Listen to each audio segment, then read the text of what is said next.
అందరికీ నమస్తే అండి. Welcome to Lalitha's world. రేపే శ్రీరామనవమి పండుగ.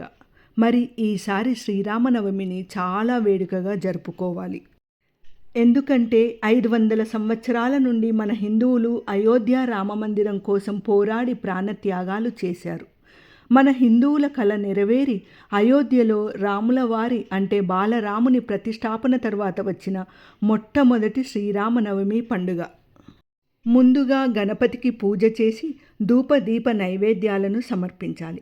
తర్వాత శ్రీరాముని చిత్రానికి అలంకరించి ధూపదీపాలతో పూజ చేసి బెల్లం పానకము వడపప్పును ప్రసాదంగా సమర్పించాలి.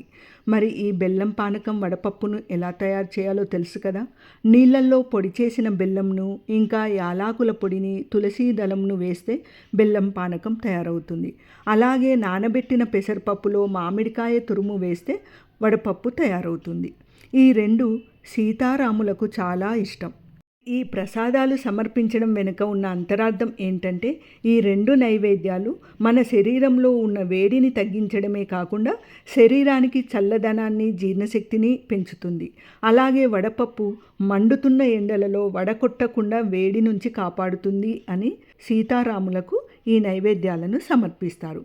ఈ నైవేద్యాలను సమర్పిస్తూ శ్రీరామ జయ రామ జయ జయ రామ, శ్రీరామ జయ రామ జయ జయ రామ అంటూ శ్రీరాముణ్ణి ప్రార్థించాలి. ఇంకా శ్రీరామ రామ రామేతి రమే రామే మనోరమే సహస్రనామ తత్తుల్యం రామనామవరాననే అనే శ్లోకాన్ని పఠించాలి. ఇంకా మీకు వచ్చిన శ్రీరామునికి సంబంధించిన శ్లోకాలను కూడా పఠించవచ్చు. శ్రీరామునికి ఈ శ్రీరామ అనే పేరు ఎలా వచ్చింది అంటే ఓం నమో నారాయణాయ అనే పంచాక్షరీ మంత్రంలోని 5వ అక్షరం రాతో ఓం నమ శివాయ అనే పంచాక్షరీ మంత్రంలోని 2వ అక్షరం మాతో కలిపి రామ అని వశిష్ఠ మహర్షి దశరథ పుత్రునికి నామకరణం చేశారు. అందుకే రామనామం జపిస్తే శివకేశవులను ఇద్దరినీ పూజించిన ఫలితం లభిస్తుంది అంటారు మన పెద్దలు. అయితే రామ అని కాకుండా శ్రీరామ అని జపించడం చాలా మంచిది. ఎందుకంటే శ్రీ అంటే లక్ష్మీదేవి అంటే సీతా సమేత రాముడు అని. శ్రీరామనామంలో ఉన్న ఇంకో గొప్పతనం ఏంటంటే శ్రీరాముడు సూర్యవంశస్థుడు అంటే శ్రీరాముని పూజిస్తే ఆ సూర్యభగవాను ప్రార్థించినట్లు అవుతుంది.